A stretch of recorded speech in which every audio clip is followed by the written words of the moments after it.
নমস্কার গাইস, আমি বিশ্বজিৎ দে বলছি। বিশ্বজিৎ দিয়ে চ্যানেলটাকে অবশ্যই সাবস্ক্রাইব করবেন, লাইক করবেন।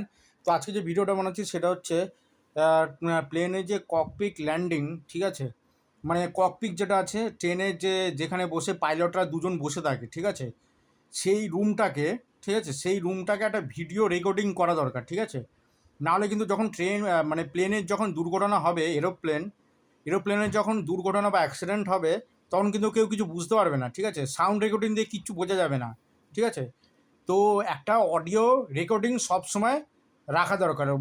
এত মানে এখন এই যুগে, ঠিক আছে, এই যুগও আমরা বুঝতে পারছি না যে কী হয়েছিল, ঠিক আছে, অ্যাকচুয়ালি এটা। তো ককপিট, মানে ককপিট যেটাকে বলে, মানে যে রুমটায় বসে পাইলটরা প্লেন চালায়, সেই রুমের একটা ক্যামেরা সবসময় থাকা দরকার, ঠিক আছে।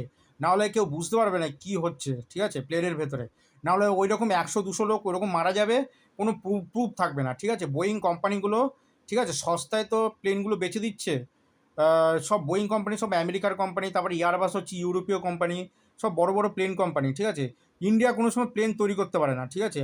ইন্ডিয়ার এই ডিসঅ্যাডভান্টেজটা হচ্ছে ভালো ভালো ইঞ্জিন, বড় বড় অ্যারোডাইনামিক ইঞ্জিন, ঠিক আছে, এয়ারপ্লেনের মতো ভালো ভালো ইঞ্জিন কিন্তু ইন্ডিয়া তৈরি করতে পারে না, ঠিক আছে। এগুলো বোয়িং, ঠিক আছে, তারপরে ইয়ারবাস এদের কাছ দিয়ে কিনে, নাহলে ভাড়াতে এরকম চালায়, ঠিক আছে। আর ওরা মানে ওরা ওদের মানে কমজোর জিনিসগুলো আমাদের দিয়ে দেয়, ঠিক আছে, সস্তায় মাল দিয়ে দেয় আমাদেরকে। ওদের ওখানে প্লেনগুলো সব ভালো ভালো টেকনোলজি দিয়ে চলে।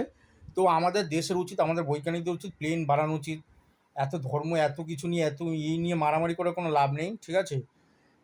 প্লেন, আমাদের কীভাবে প্লেনের টেকনোলজি উন্নত করতে হবে, ঠিক আছে, কীভাবে দুর্ঘটনা থেকে বাঁচতে হবে, এই নিয়ে মানুষের থাকা দরকার, ঠিক আছে। তো ককপিট, যে ট্রেনের ককপিটের ওখানে একটা ক্যামেরা লাগানো দরকার, যাতে সব কিছু দেখা যায়, ঠিক আছে। তো বিশ্বজিৎ দে চ্যানেলটাকে অবশ্যই সাবস্ক্রাইব করবেন, লাইক করবেন। ধন্যবাদ।